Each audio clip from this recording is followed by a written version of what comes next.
Buenas tardes. Voy a dejarles tres clases, lo que respecta a estos microorganismos que se denominan hongos y cuáles son los que tenemos que ver para esta asignatura. Y después les voy a dar dos grupos, justamente uno que pertenece a lo que uno denominaría la intoxicación por aminas biógenas y el otro que es la intoxicación por marea roja, ¿sí? Van a ver que los tres tienen algo en común porque los tres son propiamente intoxicaciones, ¿sí?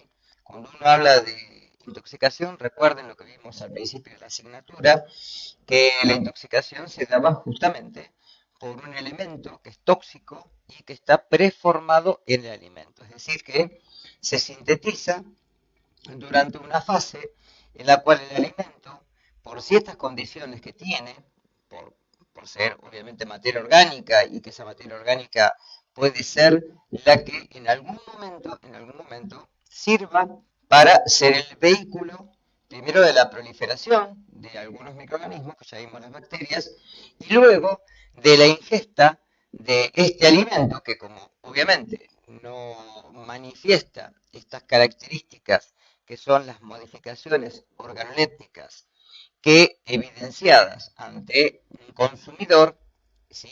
Si son evidentes, obviamente no lo vamos a consumir. Y en el caso de lo que vamos a ver hoy, justamente al no presentar estas modificaciones, como por ejemplo el aspecto, el color, el sabor, el olor del alimento, ¿no?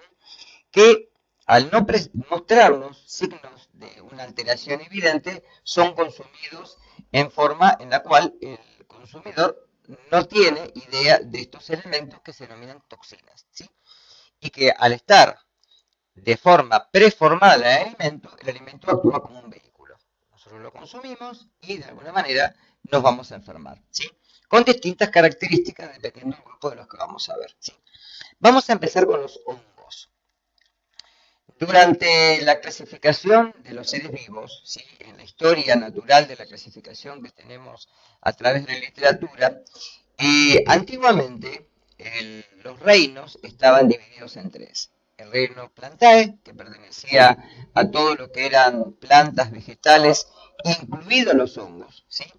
El reino Animalia, en el cual estaban incluidos los animales, y el reino Protista, en donde estaban incluidas las bacterias, ¿sí?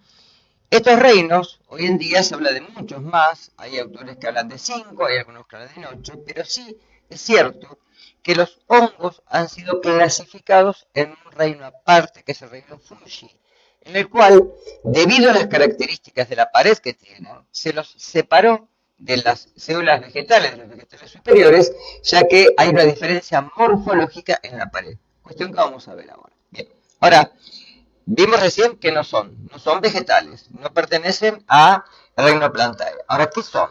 Cuando uno habla de hongos, primero tenemos que hablar de organismos que son eucariotas, es decir, que son células que tienen un núcleo, ese núcleo contiene todo el material genético, son células que tienen además sistemas de endomembranas, poseen mitocondrias y además su mecanismo de reproducción generalmente es por esporas. Esas esporas, a diferencia, lo estoy marcando, a diferencia de las esporas que vimos bacterianas, que son elementos de resistencia al medio ambiente, en donde las características les son de alguna manera hostiles, en el caso de las esporas de los hongos, estas esporas son los mecanismos de diseminación, es decir, son las células que al tener un mecanismo de reproducción, ya sea sexual o asexual, se diseminan por el medio ambiente y son las que colonizan otros sustratos.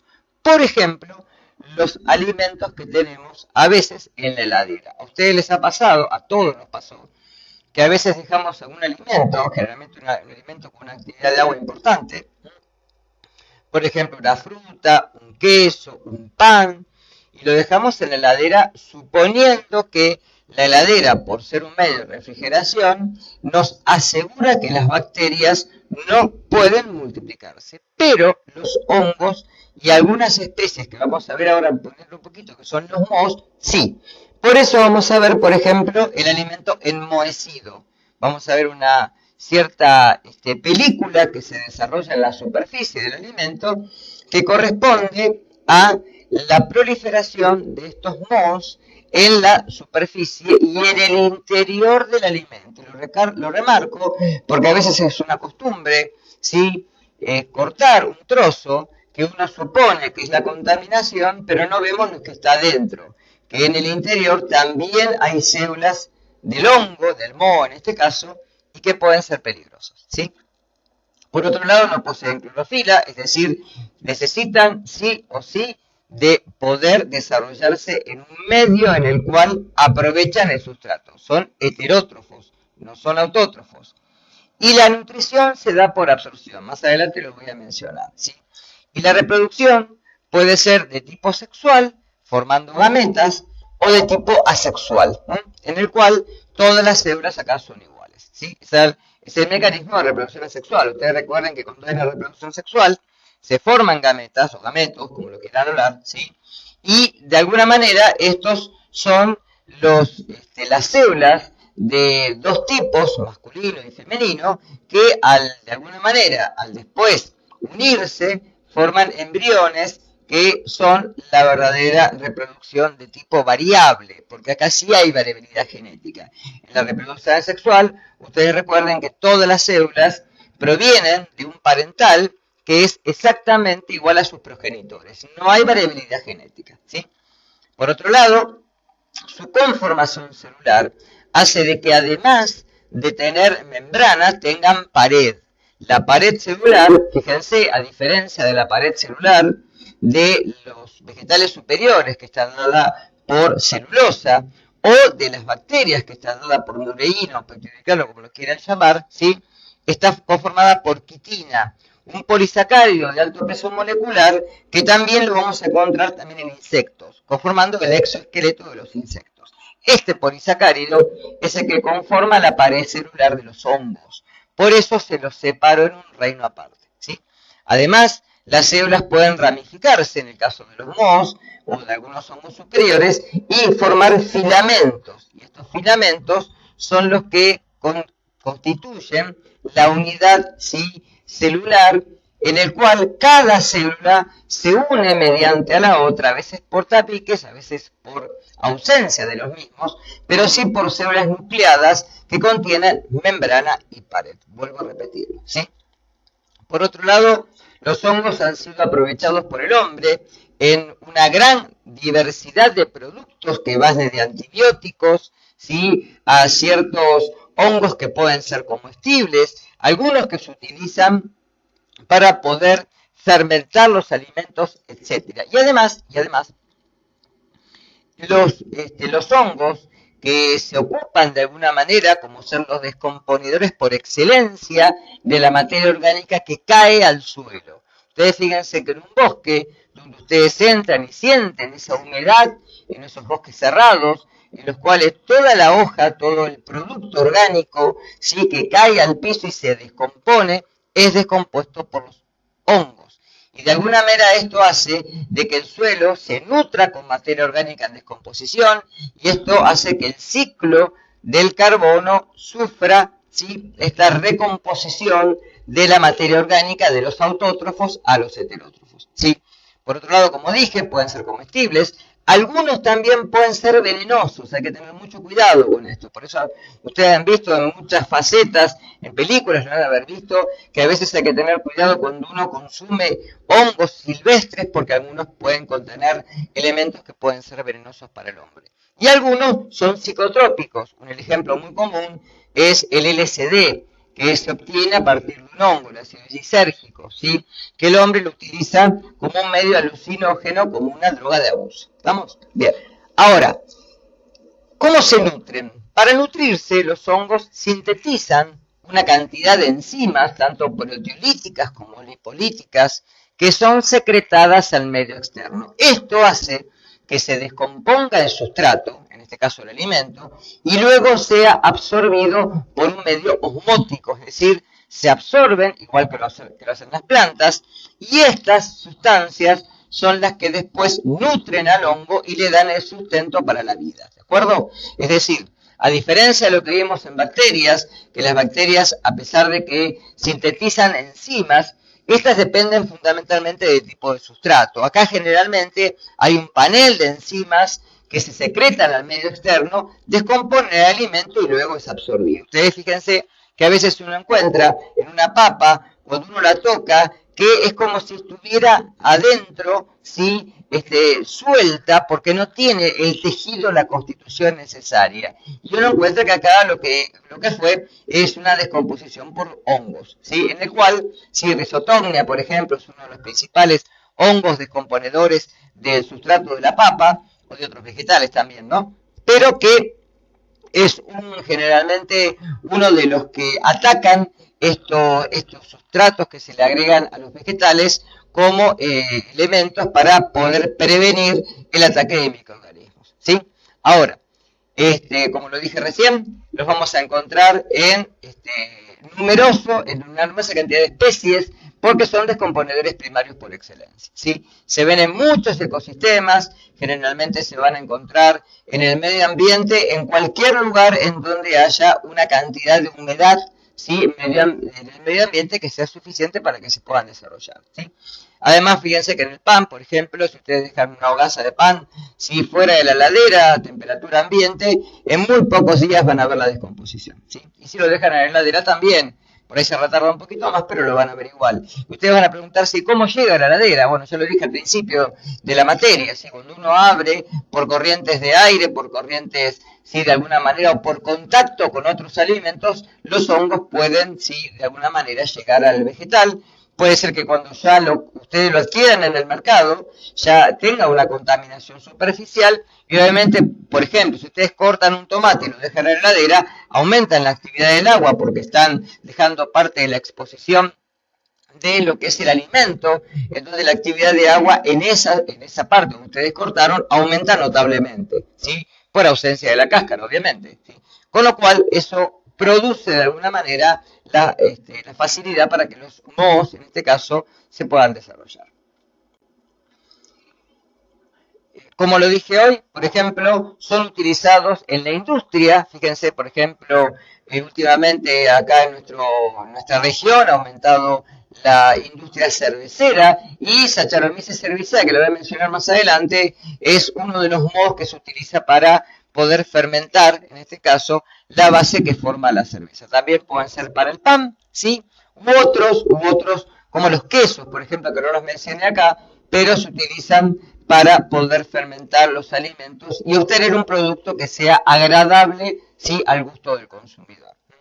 Por otro lado, obviamente, la variabilidad morfológica es muy alta. Tenemos muchas especies de mohos, de hongos en general, que de alguna manera sí existen y que son consumidos por el hombre. Además, ustedes recuerden que en el caso de los hongos, o son aerobios estrictos o son facultativos. En estas especies no está reconocida la anaerobiosis, es decir, que necesitan condiciones de oxígeno para poder sobrevivir, aunque sea condiciones restrictivas, pero sí lo necesitan. Además, los márgenes de temperatura y de pH, si ustedes recuerdan lo que primero vimos en la asignatura, son mucho más amplios, ¿sí? Por eso que se los puede encontrar en el medio ambiente con mucha facilidad, ¿de acuerdo? Y en los alimentos también, ¿sí? A veces los rangos de pH que manejamos para bacterias, ¿sí? Son muy acotados y en el caso de los mohos y de los hongos tenemos rangos de pH mucho más, ¿sí? Extremos. Esto hace de que se puedan desarrollar en alimentos en los cuales uno supuso una seguridad por el cambio de pH del mismo, y sin embargo, en el caso también de la actividad de agua, en este caso no lo tenemos. Si la actividad de agua también es bastante más baja, es mucho más baja.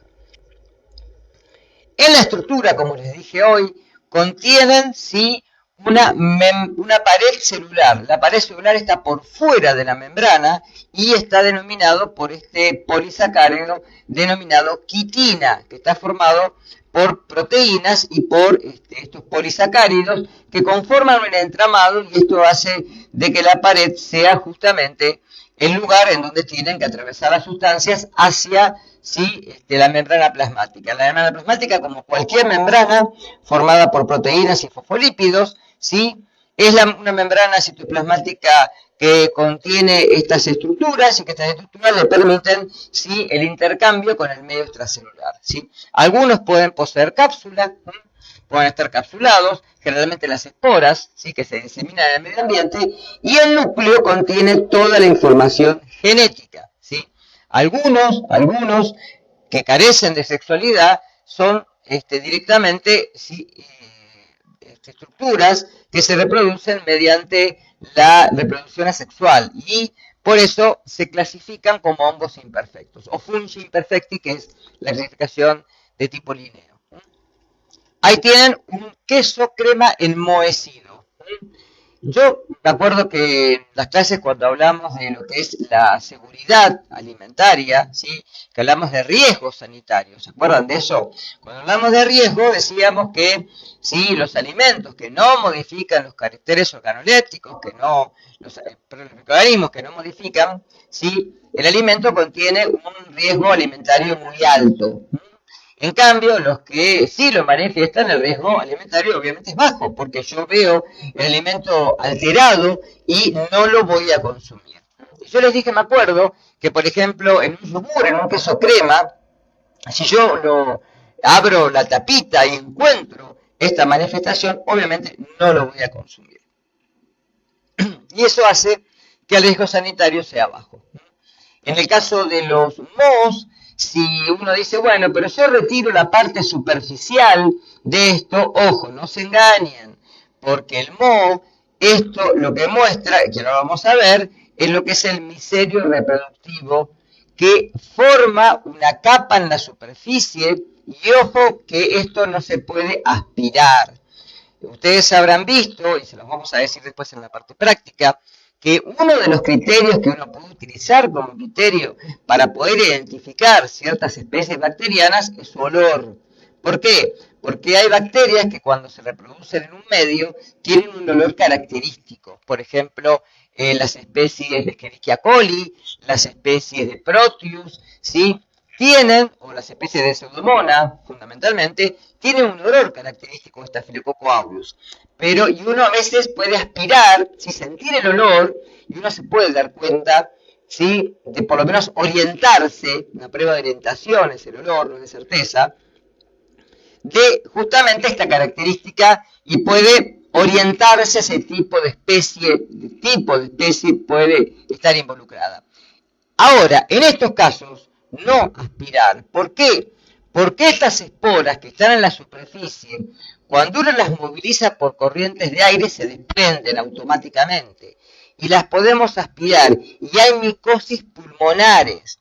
Hay una enfermedad que se llama micosis pulmonar. Entonces, nunca hacer eso. ¿Por qué? Justamente porque pueden penetrar por la vía respiratoria. ¿De acuerdo? Entonces, eso nunca lo hagan. Bien. Por eso, fíjense que ahí les puse que los mohos se encuentran tanto al aire libre como en interiores, ¿sí?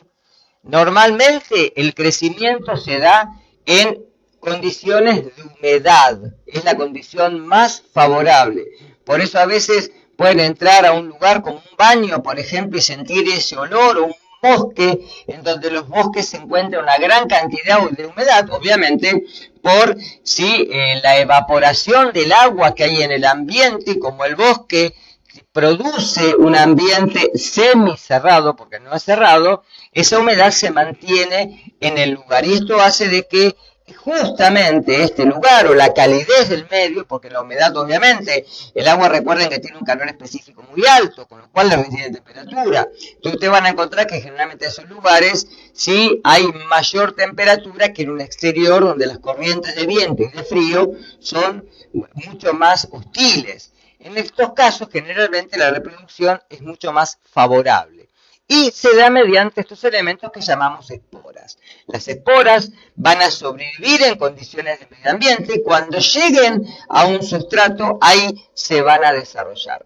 En ese sustrato que se desarrolle, van a producir una forma colonial que se denomina micelio, ¿sí? El micelio que ahí está debajo, ¿sí?, forma esas colonias que Esos filamentos se lo denomina en su conjunto, ¿sí? A ese micelio se lo denomina formado por hifas. Esas hifas son esos tubitos que se manifiestan y que uno los puede ver al microscopio. Las hifas, es decir, las células, pueden ser o bien tabicadas, tener ¿sí? una separación entre célula y célula, o lo que se dice cenocíticas, en donde no son tabicadas y uno ve núcleos y no encuentra diferenciación entre célula y célula, ¿de acuerdo? Por eso el micelio constituye la parte en donde se funda o donde el hongo comienza a crecer, y comienza con un crecimiento de tipo radial, es decir, un crecimiento en el cual desde el centro hacia afuera voy a ver que aumenta el diámetro, y eso hace que aumente obviamente el perímetro de superficie, con lo cual el área. Por eso generalmente vamos a ver ¿sí? estas formas que son circulares, que son como las que vieron en la primera diapositiva, y que son la formación de estas colonias en el sustrato, ¿sí? Pero lo que vemos en realidad es el micelio tacaeso, ¿sí? Los micelios pueden ser o de fructificación o vegetativo. El micelio vegetativo, que en algunos lugares también se denomina de anclaje, es el que se encuentra en el alimento, el que de alguna manera no vemos.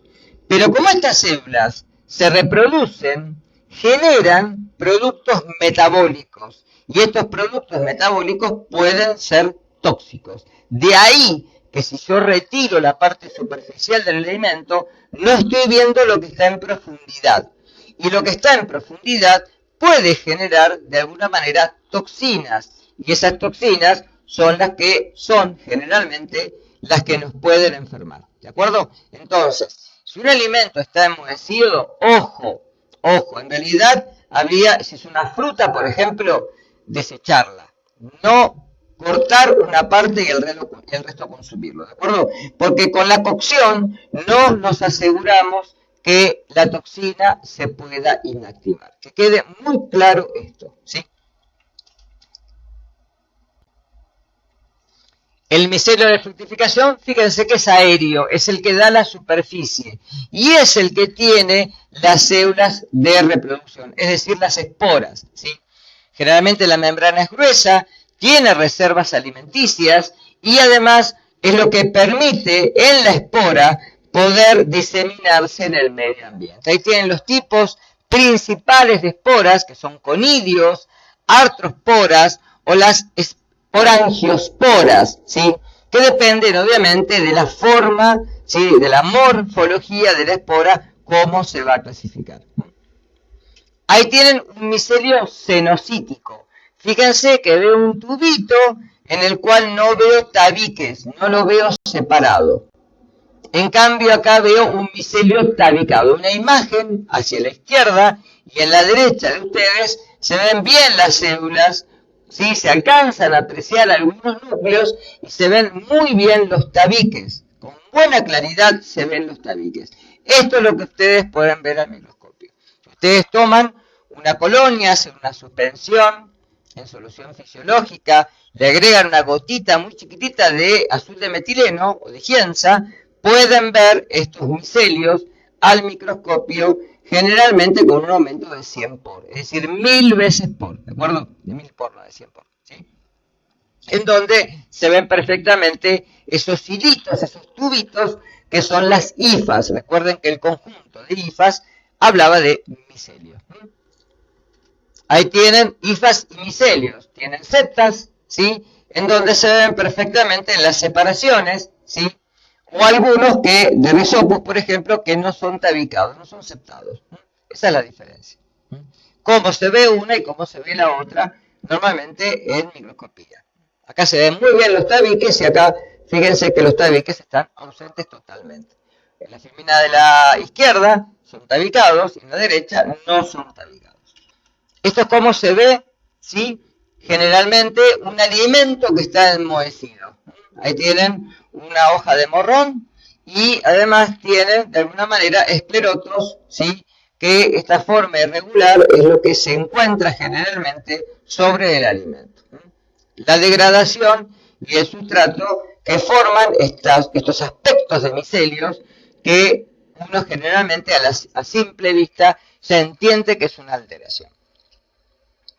Ahí tienen Rhizoctonia solani, la que les comenté hoy, en una papa, en un tubérculo, que es una raíz esto, en donde se ven esas induraciones, donde uno presiona, va a encontrar que está como hueco por debajo, ¿sí? Como que se consumió el sustrato. Y esto habla de una alteración. Fíjense que acá se observa muy notablemente el crecimiento radial. Esto fue una colonia de Aspergillus que depositada sobre el sustrato hizo el crecimiento radial y se ve bien en forma de circunferencia. Es una placa. Ustedes se van a preguntar, ¿y en qué lo siembro esto? Generalmente hay medios, como el agar saburó, por ejemplo, que se utiliza para hongos, en donde acá lo que vamos a encontrar es que en estos casos, estos medios contienen antibióticos. Si ustedes se preguntan, ¿para qué antibióticos? Justamente para inhibir el crecimiento bacteriano. ¿Por qué?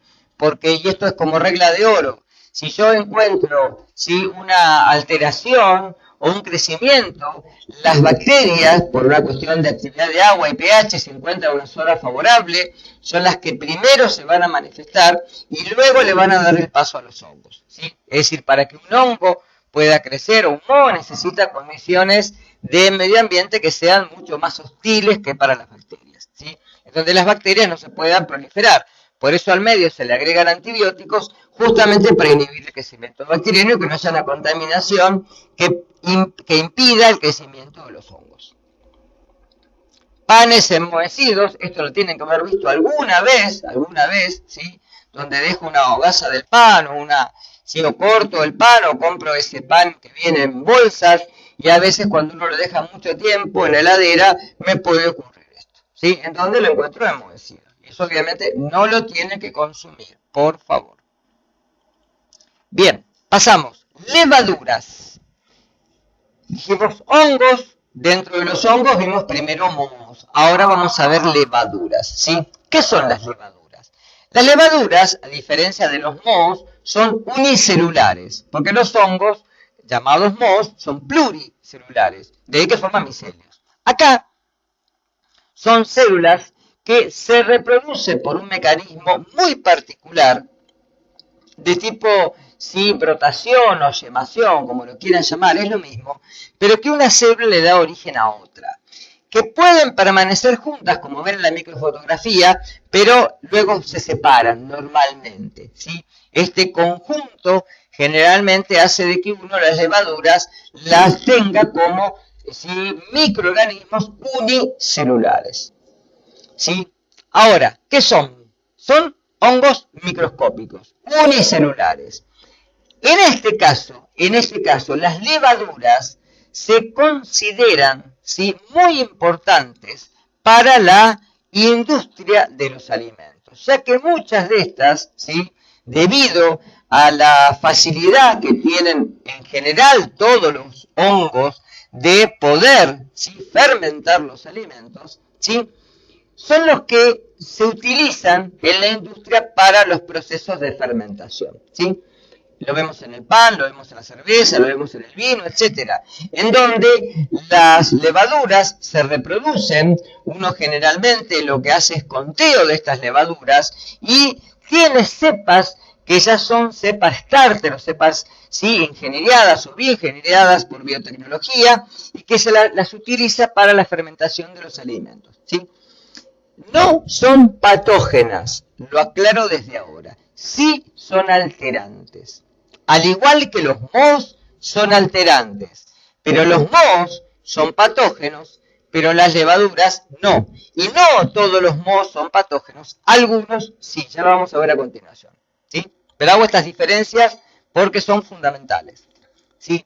Una de las levaduras que más se encuentra en la industria, ya se las dije hoy, es Saccharomyces cerevisiae, ¿sí? Se utiliza generalmente para lo que es la fermentación anaerobia de los alcoholes, ¿sí? Esta fermentación ocurre una anaerobiosis que es selectiva, es decir, hay consumo de oxígeno, obviamente, ¿sí? Muy limitado, no es una anaerobiosis estricta, ¿sí?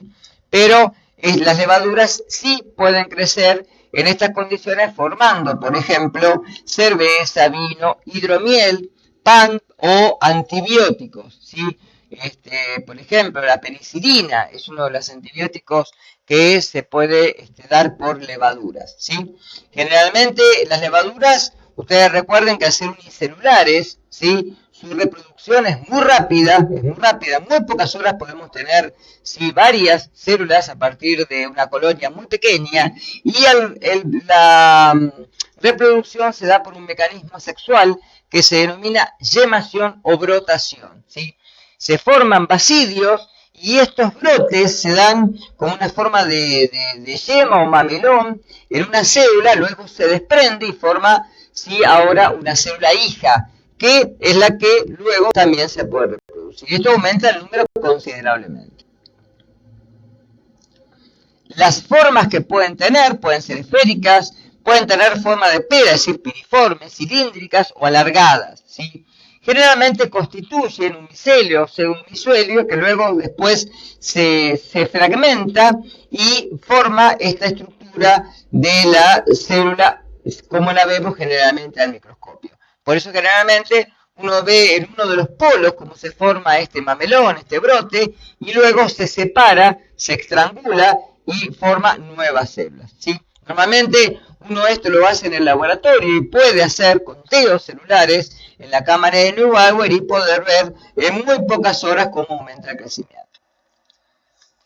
Ahora, ¿cuáles son las condiciones que uno puede decir para que se pueda dar en general? Para todo es la contaminación, ¿sí? Lo claro desde ahora. Normalmente tiene que haber factores físicos, ¿sí? Generalmente, como les dije ya, la humedad, la cantidad de agua disponible, la actividad de agua que sea, ¿sí? De alguna manera restringida para bacterias, pero que pueda ser importante para estas especies que necesitan menos actividad de agua, ¿sí?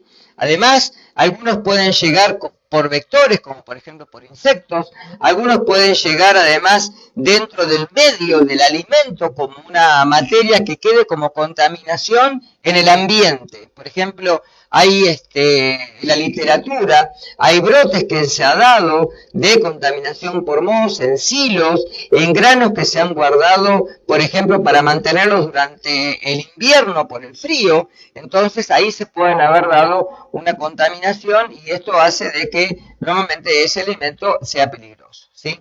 Fíjense que la cantidad de agua disponible que les puse necesitan valores superiores a 0,7, pero fíjense que son de alguna manera inferiores a los valores que encontramos en bacterias. En bacterias dijimos que el límite inferior lo tenía Staphylococcus aureus con 0,86. ¿Sí? Esta pequeña diferencia para el consumo microbiano es muy importante.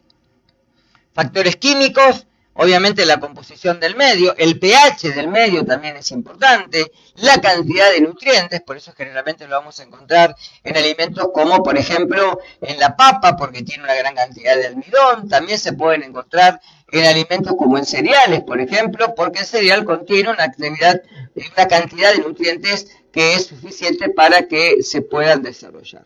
Y obviamente la disponibilidad de oxígeno. Factores biológicos, como les dije recién, presencia, por ejemplo, de insectos o de algunas especies que puedan llevar ¿sí? el moho hacia el alimento y de ahí generalmente que se pueda reproducir. Principales hongos y micotoxinas. Acá sí vamos a entrar en la parte de patogénesis, ¿sí? Y lo voy a abreviar bastante para que lo puedan tener y poder estudiar, ¿sí? Este año voy a dar en la filmina lo necesario. Saqué algunas cosas que después eran superfluas porque no, al final lo conducían al estudio para la asignatura. Fíjense que, ¿a qué se llama micotoxina? ¿Sí? Los mohos, yo les dije que en el micelio de tipo vegetativo o estructural podía generar metabolitos, ¿sí? Que se excretan al medio con una condición normal celular. Es decir, no es que sea una toxina como la bacteriana. Acá son elementos que se secretan al medio extracelular y que para el hombre puede, o para animales obviamente, pueda ser tóxico. Hay varias especies, generalmente las que vamos a ver nosotros y las más comunes son Aspergillus, Penicillium, Fusarium, Claviceps y Alternaria. Estos son los principales. Y algunos que están más adelante, después lo pasé al cuadro, que lo vamos a encontrar después diferenciado, ¿sí? Ahora, ¿dónde los vamos a encontrar? ¿Por qué producen? Y porque podemos encontrar hongos de campo, por ejemplo, los que invaden los granos, o podemos encontrar hongos de almacenaje, los que vamos a encontrar en el grano generalmente. Y acá se pueden dar fundamentalmente en estas especies la presencia de psi. Ahora, ¿sí? No todos los hongos producen micotoxinas, pero los que sí la producen, la dejan en el sustrato. Y hay una gran cantidad de tipos de hongos, ¿sí? Y hay una mayor cantidad de tipos de hongos que producen toxinas, elementos tóxicos. Ahora, esas toxinas, que ahí tienen algunas, por ejemplo, las aflatoxinas, que son las más conocidas, las ocratoxinas, la patulina, son elementos que cuando el ser humano, en este caso, los consume, puede dar una gran variedad de síntomas y de factores que pueden llevar a una enfermedad, ¿de acuerdo? Es decir, acá no vamos a ver como en bacterias, en virus, que hay sí una cierta característica diferencial, que si no acá el espectro es mucho más amplio. ¿Por qué? Fíjense, va a depender del tipo de micotoxina, primero, de la biodisponibilidad, o sea, del hongo que la secrete al medio ambiente, de la toxicidad de la misma, y además de la concentración y de la ingesta. Es decir, puede ser que haya pequeñas cantidades, pero en un largo tiempo, o una gran cantidad en muy pocas dosis, ¿sí? Y los efectos también pueden ser letales. También puede haber sinergismo, es decir, dos toxinas que actuando al mismo tiempo produzcan efectos que se potencian entre sí, ¿de acuerdo? Y ahí les puse la cantidad del alimento y la continuidad, es decir, que no solo implica que se ingiera en una sola dosis, sino en muy pequeñas dosis durante un largo tiempo. Esto es como el arsénico, por ejemplo, ¿sí? Que generalmente la toxicidad la produce cuando se ingiere en pequeñas cantidades en mucho tiempo. Distinto, por ejemplo, a otros venenos, como por ejemplo la cicuta, ¿sí? O la estricnina, que en una sola dosis ya es letal. También depende de las características individuales, del peso, del estado fisiológico y de la edad. Porque obviamente en un niño, por cantidad de peso corporal, la misma ingesta que en un adulto puede ser más grave. ¿Y cuáles son los efectos? Pueden generar inmunotoxicidad. Es decir, que tanto en el hombre como en animales que tienen de alguna manera, sí, una merma en las defensas, o sea, personas que están inmunosuprimidas o inmunodeprimidas o con un grado de inmunidad deficiente, niños o adultos gerontes, puede haber, sí, alguna susceptibilidad a otras infecciones, ¿sí? O sea que puede afectar el sistema inmune y hacerlo propenso a otras infecciones, ¿sí? Puede haber efectos sobre el metabolismo, por ejemplo, el metabolismo de los hidratos de carbono, ¿sí? También sobre el metabolismo de los lípidos, con lo cual eso puede generar a largo plazo, ¿sí? Problemas en el peso, problemas, por ejemplo, en la correcta síntesis de algunas proteínas o estructuras que son, sí, íntimas para el metabolismo propio celular, ¿sí?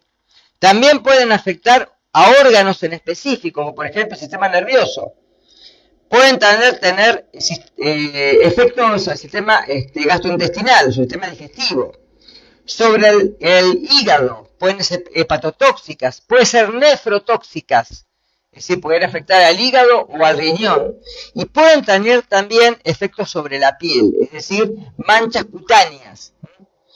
Algunas, ¿sí? Fíjense que ahí se las puse como aflatoxina o la cotoxina A, ya están tildadas o etiquetadas como hepatotóxicas, tóxicos hepáticos. Y la cotoxina A y la citrinina son nefrotóxicas, es decir, renales. Ejemplos que pueden tener después en los parciales, para que los vean. También pueden traer algunos tipos de carcinomas, ¿sí? Es decir, hay varios trabajos que demuestran la relación de estas toxinas con algunos tipos de proliferación celular descontrolada, es decir, lo que se denomina cáncer. Y en algunos casos, y en dosis que generalmente pueden ser algunas dosis elevadas o en largo tiempo, pueden generar ser letales, pueden llevar al individuo a la muerte, ¿sí? Es decir, pueden traer morbimortalidad, ¿de acuerdo? Ahí tienen el cuadro que estaba más arriba, la palabra, pero apareció acá. Los tipos de toxinas que pueden generar, los tipos de especies de hongos de mohos que en este caso estamos viendo, ¿sí? Por ejemplo, ahí tienen lo que habíamos hablado hoy, la crotoxina A formada por penicillium, ¿sí? O la serenalona formada por especies de fusarium. Fíjense que la crotoxina A la encontraron en Aspergillus y también en Penicillium. O sea, el mismo hongo, distintos hongos, producen la misma toxina. O las aflatoxinas, que son, ¿sí?, las clásicas de Aspergillus. Bien, ahora, ¿cómo hacemos para controlarlos? ¿Sí? Recomendaciones. Primero, fundamentalmente tenemos que evitar situaciones estresantes del vegetal a nivel ambiental para que de alguna manera no estén, ¿sí? Por eso los fungicidas y generalmente las condiciones de preservación de ambientes húmedos o ambientes con gran concentración en mucho tiempo de los cereales puede generar ¿sí?, la contaminación de mohos, ¿sí? Generalmente hacer una correcta cosecha, es decir, poder airear bien, ¿sí?, en la cosecha y en la manipulación y transporte del alimento posterior. Además, el almacenamiento es muy fundamental, porque generalmente en los lugares donde, como les dije recién, donde se mantienen condiciones de humedad, son condiciones a veces peligrosas, ¿sí? Y además, obviamente, tratar de inhibir la proliferación fúngica por, generalmente, en este caso, esto hace la industria por agroquímicos, en los cuales se puede inhibir enzimáticamente a través de estos fungicidas. Ahí tienen ejemplos de mohos, una naranja que está enmohecida y la otra como control no. Fíjense como esa película blanca que se forma arriba es el moho. Levadura se forma de micelio y tienen en la primer célula un mamelón, un brote, una yema, cómo se va reproduciendo y después se fragmenta y se separa. Especies de levaduras, hifas, conceptos, dibujos, estos son, sigo imágenes, pues para que puedan ver, hay varios. Y acá tienen microscopía electrónica, esto se lo deja porque la